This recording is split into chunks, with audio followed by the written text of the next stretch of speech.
بسم الله الرحمن الرحيم.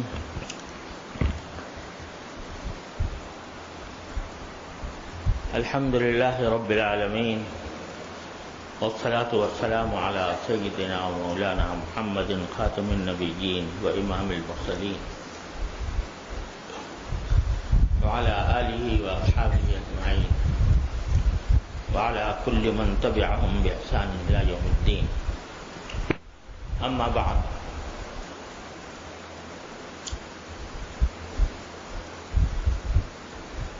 قرآن کریم میں آئی ہوئی اس دعا کی بات چل رہی تھی، جس میں یہ دعا اللہ کے نیک بندوں اور راسخین فی العلم کی طرف سے مانگی گئی کہ ربنا لا تزغ قلوبنا بعد إذ هديتنا وهب لنا من لدنك رحمة إنك أنت الوهاب. اس میں دعا یہ مانگی گئی ہے کہ اے ہمارے پروردگار، ہمارے دلوں میں ٹیڑھ پیدا نہ کیجیے، بعد اذ ہدیتنا، جبکہ آپ نے ہمیں ہدایت عطا فرما دی ہو، وَهَبْ لَنَا مِن لَّدُنْكَ رَحْمَةً، اور خاص اپنے پاس سے ہمیں رحمت عطا فرما دیجیے، بے شک آپ بہت عطا اور بخشش کرنے والے ہیں. تو کل میں نے عرض کیا تھا کہ جس ٹیڑھ سے پناہ مانگی گئی ہے، یا جس ٹیڑھ کی بارے میں یہ دعا کی گئی ہے کہ اللہ ہمارے دلوں میں وہ ٹیڑھ پیدا نہ کیجیے، اس کی دو قسمیں ہوتی ہیں ٹیڑھ کی. ایک ہوتی ہے سمجھ کی ٹیڑھ اور فکری ٹیڑھ، فکری کجی. اللہ بچائے، بعض اوقات شیطان ایسے ایسے مسئلوں میں ڈال دیتا ہے انسان کو کہ جس میں اس کو پڑھنے کی ضرورت نہیں تھی، اور اس کی وجہ سے بعض اوقات گمراہی کا شکار ہو جاتا ہے. کل میں نے اس کے بارے میں تھوڑی تفصیل کے ساتھ آپ سے گزارشات کی تھیں. دوسری قسم جو ہے وہ عمل کی ٹیڑھ، یعنی کوئی بھی انسان، کوئی بھی مسلمان اپنے آپ کو اس بات سے مامون و محفوظ نہ سمجھے کہ کسی وقت اچانک اس کے عمل میں ٹیڑھ پیدا ہو جائے، کجی آ جائے، راستہ بدل جائے.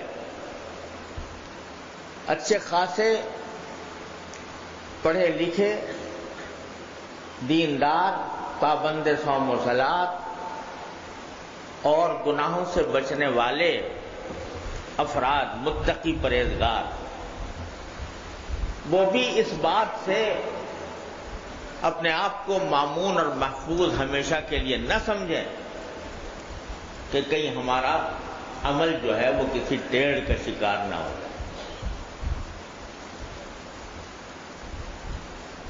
اللہ بچائے، انسان کا جو نفس ہے، جو اس کے ساتھ ہر وقت لگا ہوا ہے،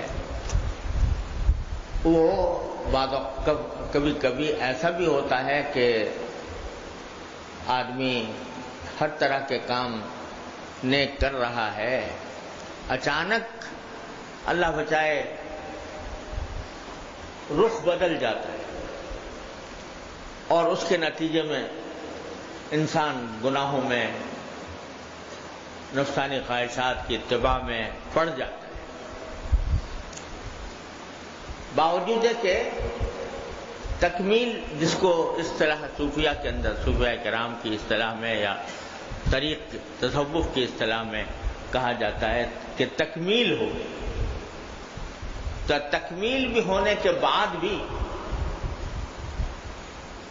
یعنی یہ نہ سمجھے کہ اپنے آپ کو ہمیشہ اس کے لیے محفوظ کر لیا. کسی بھی وقت شیطان، کسی وقت بھی نفس انسان کو ٹیڑھے راستے اختیار کرنے کے اوپر آمادہ کر سکتا ہے. حدیث میں آتا ہے کہ بعض مرتبہ ایسا ہوتا ہے، اللہ تعالیٰ پناہ میں رکھے، بعض مرتبہ ایسا ہوتا ہے کہ انسان نیک عمل کرتا رہتا ہے یہاں تک کہ اس کے اور جنت کے درمیان ایک ذراع کا فاصلہ رہ جاتا ہے. اتنا اس نے نیک کام کیے کہ اس کے اور جنت کے درمیان صرف ایک ذراع کا فاصلہ رہ گیا. پھر اچانک اس میں تبدیلی آتی ہے اور وہ جہنمیوں کے کام کرنے شروع کر دیتے. اللہ تعالیٰ اپنے پناہ میں رکھتا ہے. جہنمیوں کے کام کرنے شروع کر دیتا ہے تو انجام، پھر خاتمہ جو ہے وہ اللہ بچائے جہنم کے اعمال کے اوپر ہوتا ہے. یا اللہ ہم سب کی عبادت فرما، اپنی رحمت سے ہمیں اس انجام سے محفوظ فرما. لیکن ہوتا ہے، نبی کریم سرور عالم صلی اللہ علیہ وسلم نے ارشاد فرمایا. اور تاریخ میں دیکھو تو کیسے کیسے عبرت انگیز واقعات ملتے ہیں کہ آدمی سب کچھ کرنے کے بعد، سب کچھ تکمیل کرنے کے بعد، سارے عبادتیں کرنے کے بعد، گناہوں سے بچنے کا اہتمام کرنے کے بعد اچانک بھٹک گیا. میرے والد ماجد قدس اللہ تعالیٰ سرہ اللہ تعالیٰ ان کے درجات بلند فرمائے، انہوں نے ایک چھوٹا سا ایک رسالہ ہے حضرت کا، درس عبرت کے نام سے. وہ اس میں ایک شیخ کا واقعہ لکھا ہے. وہ شیخ طریقت جس کے بے شمار مرید، وہ باقاعدہ اصلاح و ارشاد کی گدی پر بیٹھا ہوا، اور اللہ بچائے کسی وقت ابتلا آیا تو ایک عیسائی عورت کی خاطر سب کچھ چھوڑ کر اللہ بچائے مرتد ہو، اور مرتد ہو کر سور چرانے کے اوپر لگ گیا اس عورت کی اوپر. وہ تو اللہ تعالیٰ کا کرم تھا کہ کچھ نیک بندے اس کی حلقہ ارادت میں تھے، انہوں نے یہ حالت دیکھی تو دعائیں کی، اللہ تعالیٰ سے روئے گڑ گڑائے، تو پھر اللہ نے واپس کر دیا. لیکن ایک شیخ طریقت بھی کس طرح غلط راستے پر پڑ سکتا ہے، اس کا بڑا عبرت والا واقعہ حضرت والا نے ذکر کیا ہے درس عبرت میں. تو یہ محض ایک مفروضہ نہیں ہے، واقعات بھی ہیں کہ آدمی کا دل بدل جاتا ہے، دل میں ٹیڑھ پیدا ہو جاتی ہے عمل کی راستے میں. اس لیے دعا سکھائی جا رہی ہے کہ اللہ ہمیں ہمارے دلوں کو ٹیڑھا نہ کیجیے گا، ہمارے دلوں میں ٹیڑھ پیدا نہ کیجیے گا. یہ نفس جو ہے نا انسان کا، شیطان تو ہے ہی ہے جو کچھ ہے، اور شیطان کے بارے میں قرآن کریم نے یہ بھی کہہ دیا کہ نہ قید شیطانی کانا ضعیفا.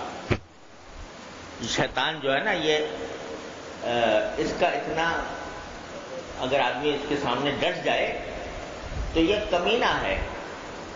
کمینہ آدمی کی خاصیت یہ ہوتی ہے کہ اگر کوئی آدمی اس کے سامنے ڈھیلا پڑ جائے تو وہ شیر ہو جاتا ہے، اور اگر کوئی اس کے سامنے ڈٹ جائے تو بس وہ ڈھیر ہو جاتا ہے. اذا انت اکرمت الکریم ملکتہ وان انت اکرمت اللئیم تمرد. وہ کیفیت ہے شیطان. تو قرآن کہتا ہے نہ قید شیطان کانا ضعیفا. لیکن خود ہمارے اندر ایک شیطان بیٹھا ہوا ہے، وہ ہے نفس امارہ. ان النفس لامارۃ بالسوء. یہ بڑی خطرناک چیز ہے. اس کو حالانکہ تربیت کی گئی اس کی، اور مشقتیں برداشت کر کے اس کو عادی بنایا گیا کہ یہ غلط کاموں کی طرف نہ لے جائے. گناہوں سے پرہیز کرنے کی اس کو مشق کرائی گئی اور اس کے لیے اپنے آپ پر زبردستی کرنے کا اہتمام کیا گیا تو ذرا مشق اور محنت کے بعد یہ قابو آ جاتا ہے. شیطان تو جلدی قابو میں آ سکتا ہے، نفس کو قابو میں لانے کے لیے کچھ دیر لگتی ہے، اس کو عادی بنانا پڑتا ہے، اس کے لیے مشق اور تربیت کرنی پڑتی ہے. تو اب جب تربیت ہو گئی اور وہ گناہوں سے محفوظ بظاہر ہو گیا، ٹھیک ٹھاک عمل کر رہا ہے اور کسی گناہ میں ابتلا نہیں ہوتا، لیکن ایسا نہیں ہے کہ وہ جو جذبہ تھا گناہ کی طرف، جو میلان تھا جذبہ، وہ بالکل ختم ہو جائے. وہ پھر بھی تھوڑا تھوڑا باقی رہتا ہے اور ذرا اس کو غفلت ملے تو اس میں وہ پھر اچانک کوئی فتنہ کھڑا کر دیتا ہے. تو اس لیے یہ دعا تلقین کی گئی کہ یا اللہ ہمارے دلوں میں ٹیڑھ پیدا نہ کیجیے، ٹیڑھ پیدا نہ کیجیے، عمل میں ٹیڑھ پیدا نہ کیجیے. یہ طریق جو ہے سلوک کا، اللہ تعالیٰ تبارک و تعالیٰ کے راستے میں چلنے کا، یہ طریق جو ہے یہ ہر وقت چاہتا ہے کہ کچھ آدمی کیا کہنا چاہیے، بے فکر نہ ہو، بے فکر نہ ہو، بلکہ اللہ تعالیٰ سے مانگتا رہے کہ میں، کیونکہ اس کے نفس کے تقاضے جو ہیں وہ کسی بھی وقت ابھر جاتے ہیں. اللہ بچائے. مولانا رومی رحمۃ اللہ علیہ فرماتے ہیں مثنوی میں کہ ایک حکایت بیان فرمائی ہے کہ ایک آدمی جو تھا وہ کہیں جنگل میں لکڑیاں وکڑیاں کاٹ رہا تھا، تو سردی کا موسم تھا، تو سردی کے موسم میں لکڑیاں کاٹتے کاٹتے وہ اس میں کہیں ایک وہ اژدہا سانپ وہ نکل آیا، لیکن دیکھا کہ بالکل مردہ ہے، تو لکڑی میں لپٹا ہوا تھا، انہوں نے کہا چلو مردہ تو ہے ہی، اٹھا کے لے گیا اپنے گھر میں، تو لے کے ڈال دیا. وہ لکڑی کے ساتھ لپٹا ہوا تھا، اب بالکل بے حس و حرکت تھا، مردہ تقریباً. جب وہاں اپنے گھر لے کر آیا تو وہاں سردی کا موسم تھا، وہاں ذرا گرمائی ملی، تو کچھ دنوں کے بعد اس میں حرکت پیدا ہو گئی اور وہ جیسے مردے سے زندہ ہو جاتا ہے اس طرح ہو گیا. اب وہ جو ہے اور اس نے کسی کو ڈس لیا جاتا ہے. تو حضرت مولانا رومی رحمۃ اللہ علیہ فرماتے ہیں کہ انسان کا جو نفس ہے یہ تربیت کے بعد، مشق کے بعد ہو تو جاتا ہے کہ ایسا ہے جیسے کہ مردہ، لیکن جہاں اس کو کوئی موقع ملتا ہے غلط خواہشات پیدا کرنے کا تو یہ پھر زندہ ہو جاتا ہے. تو مولانا فرماتے ہیں نفس اژدر ہاست او کے مرداس، نفس اژدر ہاست او کے مرداس، از غم بے آلتی افسرداس. کہ جو نفس ہے ہمارا یہ تو ایک اژدہا ہے، یہ اژدہا جو ہے یہ مرا کہاں ہے، البتہ غم بے آلتی افسرداس، البتہ تم نے تربیت کر کے، مشق کر کے اس کو افسردہ بنا دیا ہے، لیکن وہ موجود ہے. اس واسطے کسی بھی وقت اللہ بچائے انسان کا دماغ پلٹ سکتا ہے، کسی وقت بھی اس کے اندر ٹیڑھ پیدا ہو سکتی ہے. اس لیے یہ دعا سکھائی گئی کہ اے اللہ ہمارے دلوں میں ٹیڑھ پیدا نہ فرما. یا ذرا ہر شخص اپنے دل کو ٹٹول کر دیکھ لے، کتنا ہی اللہ نے اس کو عبادت کی توفیق دی ہو، کتنا ہی اس کو تدین عطا فرمایا ہو، کتنا وہ اپنے آپ کو گناہوں سے بچانے کی کوشش کرتا رہا ہو، لیکن ہر شخص اپنے دل کو ٹٹول کے دیکھ لے کہ کبھی نہ کبھی دل میں غلط خیالات آتے ہیں، برے خیالات آتے ہیں، اور وہ خیالات کبھی ارادے کی حد تک پہنچتے ہیں، کبھی صرف خواہش اور تمنا کی حد تک رہتے ہیں، کبھی ارادے کی تک بھی پہنچ جاتے ہیں، اللہ بچائے۔ اگر آدمی کی صحبت ٹھیک نہ ہو، اگر اس کا ماحول سازگار نہ ہو، تو یہ جو دل میں خواہشیں اور جذبات یا امنگیں یا تمنائیں پیدا ہو رہی ہیں، اگر ذرا اس کو ماحول دوسرا ملے تو آدمی بٹک کے کہیں سے کہیں جا سکتا ہے۔ تو جب کبھی دل میں کسی گناہ کا خیال پیدا ہوتا ہو، ارادہ پیدا ہوتا ہو، خواہش پیدا ہوتی ہو، تو فوراً اللہ تعالیٰ کی طرف رجوع کر کے کہہ لو ربنا لا تزغ قلوبنا بعد إذ هديتنا۔ ایک آدمی ایک ایسے ماحول میں جا رہا ہے کہ جہاں اس کو اندیشہ ہے کہ میری نگاہ بٹک جائے گی یا میرے دل خراب ہوگا یا مجھ سے کوئی غلط کام ہونے کا اندیشہ ہے، تو جانے سے پہلے اور راستے میں یہ دعا کرتا جائے ربنا لا تزغ قلوبنا بعد إذ هديتنا وهب لنا من لدنك رحمة۔ اس میں اللہ تبارک و تعالیٰ کی ایک تو حمد بھی ہے کہ اللہ آپ نے اپنے فضل و کرم سے ہمیں ہدایت دے دی ہے، آپ نے اپنے فضل و کرم سے ہمیں ہدایت کا مورد بنایا، یہ آپ کا انعام ہے، آپ کا کرم ہے، ہم اس کا شکر ادا کرتے ہیں، لیکن آئندہ کہیں ہم بھٹک نہ جائیں۔ اب کسی مجلس میں آپ جا رہے ہو، اندیشہ ہے کہ یہاں مجلس میں جائیں گے تو غیبتیں ہوں گی، غیبت کی مجلس ہوگی، دوسروں کا ذکر آئے گا، اس کو برا بھلا کہا جائے گا، اندیشہ ہے۔ اول تو ایسی مجلس میں جانے سے پرہیز ہی کرے تو آدمی تو بہتر ہے، لیکن بعض اوقات جانا ہو جاتا ہے اور وہاں لوگ مل جاتے ہیں، اندیشہ ہے کہ غیبتیں ہو رہی ہوں گی یا ہوں گی، تو مانگ لو اللہ تعالیٰ، یا اللہ میں جا رہا ہوں اور مجھے اندیشہ ہے کہ کہیں میں غیبتوں کے گناہ میں مبتلا نہ ہو جاؤں، اے اللہ میرے دل کی حفاظت فرمائیے، مجھے ٹیڑھ سے محفوظ رکھیں۔ یہ دعا مانگتے رہو۔ جب کبھی نفس کسی غلط کام کی طرف اس کے دل میں خواہش پیدا ہو، غلط کام کی، ناجائز کام کی، تو فوراً یہ کہہ دو ربنا لا تزغ قلوبنا بعد إذ هديتنا۔